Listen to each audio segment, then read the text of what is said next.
नमस्कार, वंदे मातरम। दोस्तों, स्वागत है आप सबका सैनिक पाठशाला में। आज के इस वीडियो में तीन अहम जानकारियां हैं दोस्तों यूनाइटेड नेशन का एक ऐसा रिपोर्ट सामने आया है जो कि ह्यूमन डेवलपमेंट रिपोर्ट है, 2025 का रिपोर्ट है। और ये रिपोर्ट हमारा एडिशनल पेंशन, जो वृद्ध अवस्था का पेंशन है, वो 80 साल से ना शुरू करके 60 से 70 के बीच में ही शुरू किया जाए, इस दावेदारी को पुख्ता करता है। ये एक अहम रिपोर्ट है। अगर हमारा औसतन आयु ही 70 से 72 साल हो तो क्यों ना हमारा एडिशनल पेंशन 80 के बजाय 60 से 70 के बीच में शुरू ना हो। इस सवाल को मजबूत करता है दोस्तों। और 8वें पे कमीशन के समय में ऐसे रिपोर्ट का सामने आ रहा कहीं ना कहीं हमारे एडिशनल पेंशन की उम्र को बदलने के लिए एक बहुत बड़ी दावेदारी पेश कर सकता है। इसके साथ ही साथ दोस्तों, 8वें पे कमीशन से पहले कुछ 5 चीजें क्लियर हुई हैं जिसके बारे में फाइनेंशियल एक्सप्रेस के जरिए जानकारी दी गई है। वो भी जानेंगे कि ये 5 चीजें क्या हैं जो 8वां पे कमीशन को लागू होने से पहले क्लैरिफाई कर दी गई हैं, उसके बारे में जानेंगे। इसके साथ ही साथ दोस्तों, माननीय कोर्ट का एक जबरदस्त ऐसा फैसला आया है जिसमें माननीय कोर्ट ने साफ साफ कहा है किसी भी पेंशनर या कर्मचारी को उनके बराबर वाले या उनके जूनियर से कम पेमेंट या पेंशन आप नहीं दे सकते। ये बहुत बड़ा मसला है। कई सारे हजारों की संख्या में आज के डेट में भी ऐसे पेंशनर या ऐसे कर्मचारी हैं जो कहते हैं कि उनका पेमेंट या पेंशन उनके जूनियर या साथ वाले से कम है।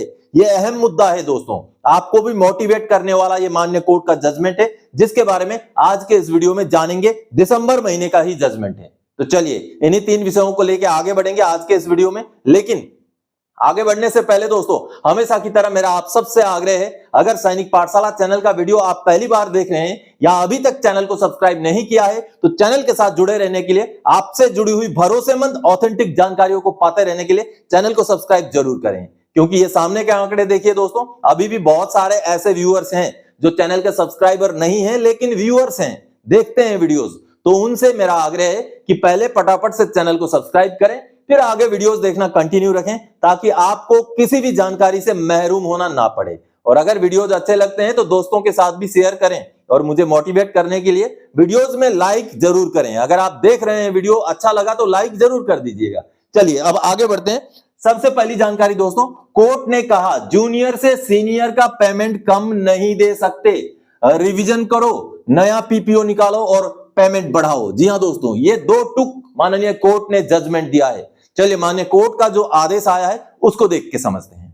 दोस्तों, ये सामने आप माननीय आर्म फोर्सेस ट्रिब्यूनल का 22 दिसंबर 2025 का फैसला देख पा रहे हैं, जो एक अहम फैसला है, एक महत्वपूर्ण फैसला है। जी हां, आज के डेट में भी हजारों की संख्या में ऐसे पेंशनर्स या कर्मचारी हैं जो कहते हैं कि उनका पेमेंट या पेंशन उनके जूनियर से कम मिल रहा है। तो वैसे ही केस को लेकर के ये माननीय कोर्ट का ऐतिहासिक फैसला है जो कि कहीं ना कहीं उन पेंशनर्स और कर्मचारियों के लिए एक रेफरेंस के तौर पर काम कर सकता है, एक मोटिवेशन के तौर पर काम कर सकता है। आप यहां पर देख पा रहे हैं डिटेल्स में जो महत्वपूर्ण बात है वो मैं आपको समझा देता हूं। यहां पर लिखा हुआ है eight the time of discharge, ये 2018 के एक रिटायरी हैं जिनके बारे में लिखा गया है eight the time of discharge of the applicant his basic पे was ₹44,900 whereas the basic pay of the personal junior to him was fixed at 46,200 with similar length of service and rank as that of the applicant। यानी कि उनके ही rank का, उनके ही length of service के बराबर का, लेकिन उनसे जूनियर था उनका पेमेंट आपने 46,200 लिया और इन पेंशनर का जिन्होंने कोर्ट केस किया है उनका आपने 44,900 लेकर के पेंशन फिक्स किया, जो कि बिल्कुल ही जायज नहीं है, ऐसा माननीय कोर्ट ने कहा है। आगे देखिए, thus there is difference of ₹1,300 in basic pay which had impact on all retirement dues including service pension। यानी कि ये जो 1,300 रुपए का फर्क आपने रखा है जिस वजह से इन पेंशनर का रिटायरमेंट बेनिफिट में हर चीज में असर पड़ा है, सर्विस पेंशन को लेके उनका सब चीज कम में फिक्स हुआ है, ऐसा माननीय कोर्ट ने कहा है। आगे देखिए, not only that a sum of ₹1,51,517 has been deducted from the final settlement of accounts on the ground of alleged excess payment made to the applicant। यानी कि केवल इतना ही नहीं, आपने कम बेसिक लेकर उनका पेंशन तो फिक्स किया 1,300 रुपए का उनका घाटा पेमेंट में किया, लेकिन साथ ही साथ एफएसए निकालते टाइम रिटायरमेंट के समय में 1,51,517 रुपए का आपने डिडक्शन कर दिया एक्सेस पेमेंट का नाम लेते हुए। तो इसी मुद्दे पर सुनवाई चली दोस्तों और पूरी सुनवाई होने के बाद माननीय कोर्ट ने पुराने कुछ कोर्ट केसेस के रेफरेंस भी दिए। उस रेफरेंस के बाद माननीय कोर्ट ने जो फैसला सुनाया है वो अहम है। माननीय कोर्ट ने ये कहा है, in view of the above original application is allowed, the respondents are directed to refix the basic pay of the applicant with effect from 1 January 2006। अभी से भी नहीं, 1 जनवरी 2006 से ही आप रीफिक्स करें। Giving benefit of fixation of basic pay on promotion as per 6 CPC, ensuring that the more beneficial option is allowed to the applicant and refix his basic pay on all subsequent promotions so that applicant's pay is fixed not less than course entry made junior and pay the arrears accordingly। माननीय court ने साफ साफ कहा है कि इनका जो revision है आप 1 जनवरी 2006 से करें और बीच बीच में जितने भी उनके प्रमोशन हुए हैं, जो भी हुआ है, सब कुछ रिवाइज करें और उनके जो भी कोर्स मेट हैं, एंट्री मेट हैं या उनसे जूनियर हैं, उनके बराबर या उनसे कम कभी हो ही नहीं सकता, उनसे कम ना रखा जाए उनका बेसिक को, ऐसा माननीय कोर्ट ने कहा है। फाइनल जजमेंट में आगे कहा गया है, the respondents are further directed to refund the amount of ₹1,51,517 which has been eligibly deducted from FSA of the applicant at the time of his discharge. यानी कि जो उनके डिस्चार्ज के टाइम में FSA से जो पैसा काटा था 1,51,517 उसको भी वापस कीजिए। ये साफ साफ माननीय कोर्ट ने कहा है। दोस्तों ऐसे बहुत सारे केसेस हैं जिसमें FSA से पैसे काटे जाते हैं, उसके साथ ही साथ बहुत सारे ऐसे भी पेंशनर हैं जिनको अपने जूनियर से या साथ वालों से कम पेमेंट या पेंशन मिला हुआ है। तो आप अगर ऐसे कैटेगरी में हैं तो आपको भी जागने की जरूरत है। आगे माननीय कोर्ट ने कहा है, the aforementioned exercise shall be carried out by the respondents within a period of 4 months from the date of receipt of certified copy of the order.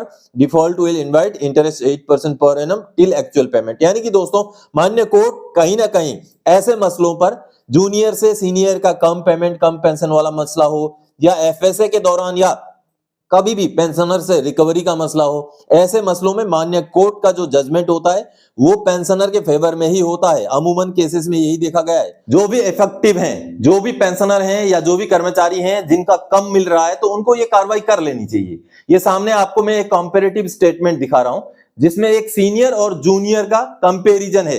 आप देखिए, टोटल में अगर देखेंगे तो सीनियर का जो बेसिक है वो जूनियर से कम है। तो ऐसे में ये जो पेंशनर थे, इन्होंने कार्रवाई किया था तो इनका पेमेंट और पेंशन बढ़ गया।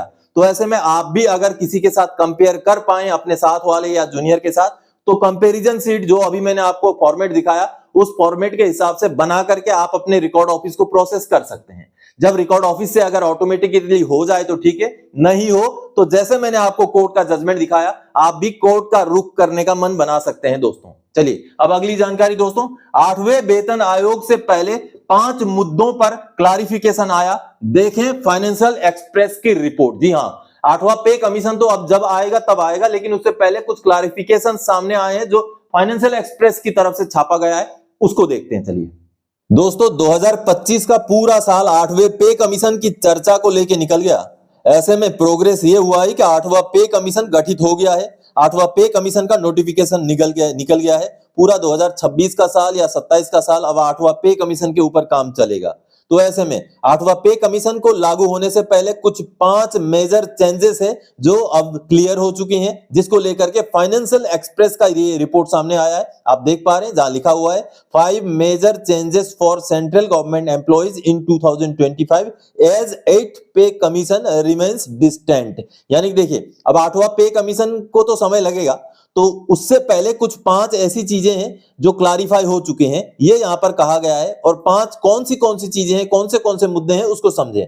आप देखिए सबसे पहले तो देखिए assured continuity of pension and post retirement benefits. अब इसको मैं आपको हिंदी में समझा दूंगा। ये जो 1 नंबर पॉइंट में क्या क्या चीजें लिखी हुई है वो मैं आपको हिंदी में समझाता हूं। 2025 में मिली सबसे बड़ी राहतों में से एक किसी नए लाभ के माध्यम से नहीं बल्कि सरकार के स्पष्ट आश्वासनों में भी के माध्यम से भी मिली है। पेंशन लाभ, महंगाई राहत या भविष्य में वेतन आयोग से जुड़े संशोधनों में कटौती की आशंका जताने वाले वायरल संदेशों और सोशल मीडिया दावों के बीच सरकार ने कई बार हस्तक्षेप करके अपनी स्थिति स्पष्ट की है। आगे लिखा गया है केंद्र सरकार ने दोहराया कि मौजूदा पेंशन संरचनाएं सुरक्षित रहेंगी और कोई भी बदलाव केवल औपचारिक प्रक्रिया के माध्यम से ही होगा। लाखों पेंशन भोगियों और निवृत्ति के करीब पहुंच चुके कर्मचारियों के लिए इस स्पष्टता के ने गलत सूचनाओं से भरे वर्ष में चिंताओं को कम करने में मदद की है। तो आप लोगों ने समझा, जो कई सारे गलतफहमियां चल रही थी उसके बारे में यहाँ क्लैरिफिकेशन सरकार की तरफ से दी गई है, ये बात यहाँ कही गई है। अगला 2 नंबर में दोस्तों, changes and clarity around NPS and retirement rules, यानी कि एनपीएस और रिटायरमेंट रूल्स, एनपीएस में किस तरीके से मैक्सिमम निकासी की लिमिट को बढ़ाए जाने के बारे में भी इस रिपोर्ट में यहाँ पर जानकारी दी गई है। ये पूरा रिपोर्ट उसी से संबंधित है, एनपीएस से संबंधित, और एनपीएस में जो जमा होता है उसके निकासी से संबंधित ये जानकारी है। ये दूसरा चेंज है जो क्लियर हो चुका है। अब तीसरा, dearness allowance hikes continue to provide inflation relief, यानी कि महंगाई भत्ते में बढ़ोतरी से मुद्रास्फीति से राहत मिलती रही। आगे देखिए इस रिपोर्ट में क्या कहा गया है, वेतन संशोधन न होने के बावजूद महंगाई भत्ता यानी कि डीए 2025 में केंद्र सरकारी कर्मचारी और पेंशन भोगियों के लिए सबसे ठोस वित्तीय सहायता बना रहा। आगे कहा गया है, पूरे वर्ष मुद्रास्फीति में असमानता बनी रहने के कारण मार्च 2025 में 2% और अक्टूबर 2025 में 3% की महंगाई भत्ता यानी कि डीए वृद्धि ने भोजन, आवास और दैनिक आवश्यकता के वस्तुओं की बढ़ती लागत को संतुलित करने में मदद की है। कई परिवारों के लिए 2025 में 5% की डीए वृद्धि ही मासिक आय में एकमात्र नियमित वृद्धि थी, जिसके वेतन संशोधन में देरी के दौरान एक महत्वपूर्ण सुरक्षा कवच के रूप में इसकी भूमिका और भी पुष्ट हो जाती है। और साथ ही साथ दोस्तों, आगे आने वाले समय में जब तक 8वां पे कमीशन इंप्लीमेंट हो करके नहीं फायदा मिल जाता तब तक भी डीएडीआर बढ़ोतरी होता रहेगा, यह भी लगभग क्लैरिफाई हो चुका है। अगला 4 नंबर पॉइंट में आप देखिए, digitalisation and service rules simplification gained momentum, यानी कि जो भी पेंशन का प्रोसेस है, पेमेंट का प्रोसेस है, उसको डिजिटलाइज तरीके से उसको इंप्लीमेंट किया गया है। कंप्यूटर जनरेटेड चीजें जो है लागू की गई हैं, जैसे स्पर्श हो गया या और भी कई सारे ऐसी जो सुविधाएं हैं उनमें तब्दीलियां, उनमें डेवलपमेंट, उनमें सुधार किया गया है, ऐसी बात चौथे पॉइंट में कही गई है। अगला पॉइंट देखिए दोस्तों, greater clarity on future service conditions and allowances, यानी कि आने वाले समय में होने वाले जो कंडीशंस हैं, जो परिवर्तन है, उसके बारे में भी एक छोटा सा यहाँ जानकारी दिया गया है, जिसमें कहा गया है भविष्य की सेवा शर्तों और भत्तों पर अधिक स्पष्टता। 2025 में एक और महत्वपूर्ण घटनाक्रम यह था कि सेवा शर्तों और भत्तों की समीक्षा किस प्रकार की जाएगी, इस बारे में अधिक पारदर्शिता लाई गई है। आधिकारिक अधिसूचना और संसद में दिए गए जवाबों के माध्यम से सरकार ने स्पष्ट किया कि किन पहलुओं की समीक्षा भविष्य में की जाएगी और कौन से पहलू मौजूदा मानदंडों के अनुसार ही बने रहेंगे। चलिए अब अगली जानकारी दोस्तों, एवरेज आयु अगर 72.5 ईयर है, ये 2025 का है दोस्तों, ये आंकड़ा है, तो एडिशनल पेंशन 60 से 70 साल में दिया जाना चाहिए। आप मानते हैं कि नहीं मानते हैं? क्योंकि आगे जो रिपोर्ट मैं आपको दिखाऊंगा वो रिपोर्ट बोलता है, ये इंटरनेशनल रिपोर्ट है और भारत के संदर्भ में जो उसका पोर्शन है वो आपको दिखाऊंगा, जिसमें कहा गया है कि भारत में अभी औसतन जो आयु है वो 72 साल है। जी हां, अगर 72 साल आयु है तो क्यों हमें एडिशनल पेंशन 80 साल में मिले? 72 साल औसतन आयु होने का मतलब है ज्यादातर लोग 72 साल तक ही जी रहे हैं, तो ऐसे में क्यों ना एडिशनल पेंशन उस औसतन आयु से नीचे वाली उम्र से ही मिलना शुरू हो? ऐसा क्या आप चाहते हैं या नहीं चाहते हैं? बिल्कुल ये जायज मसला है, ये लीगल मसला है, जस्टिफाइड मसला है दोस्तों, क्योंकि 80 साल तक जब ज्यादातर लोग जीवित ही नहीं रहते हैं तो 20%, 30%, 40%, 50% और 100% पेंशन का लाभ क्यों? ये यूएन के रिपोर्ट के बेस पर आपको बोल रहा हूं दोस्तों। रिपोर्ट जो आया वो आगे आपको समझाऊंगा, लेकिन उससे पहले बता दूं, अगर कोई इंसान 72 साल तक जीवित है तो उस इंसान के लिए 80 साल से एडिशनल पेंशन देने का क्या मतलब बनता है? बाई चांस अगर वो जीवित रहे तब उसको एडिशनल पेंशन मिले, ऐसा नहीं होना चाहिए। अगर ऐसा नहीं होना चाहिए तो उसका औसतन जो आयु अगर 72.5 या 72 है तो कहीं ना कहीं उस औसतन आयु से पहले ही एडिशनल पेंशन दे दिया जाना चाहिए, क्योंकि उनका जो मेडिकल खर्चा है, उनका जो भी एक्सपेंसेस है, वो उनको तब जरूरत है जब वो जीवित रहेंगे। तो कहीं ना कहीं औसतन आयु को देखते हुए ही एडिशनल पेंशन शुरू किया जाना चाहिए। और 8वें पे कमीशन क्योंकि अभी बैठा हुआ है, अब काम चलने वाला 8वां पे कमीशन का। तो ऐसे संदर्भ में इस तरीके के रिपोर्ट से जो खुलासे हो रहे हैं वो महत्वपूर्ण है दोस्तों। चलिए पहले रिपोर्ट देखते हैं। दोस्तों यूनाइटेड नेशन डेवलपमेंट प्रोग्राम का ये एक रिपोर्ट सामने आया है दोस्तों। ये यूनाइटेड नेशन का ऑफिशियल पेज में आप देख पा रहे हैं, जो पूरी दुनिया को लेकर आया है, लेकिन भारत की क्या स्थिति है वो मैं आपको समझाना चाहूंगा। आप देख पा रहे हैं, और ये रिपोर्ट दोस्तों ये एक ऑफिशियल रिपोर्ट है यूनाइटेड नेशन का ह्यूमन डेवलपमेंट रिपोर्ट, जिसमें भारत के संदर्भ में कुछ चीजें सामने रखी गई हैं, किस तरीके से कुछ चीजों में भारत की उन्नति हुई है, लेकिन फिर भी जो लाइफ एक्सपेक्टेंसी है आज भी चिंताजनक है।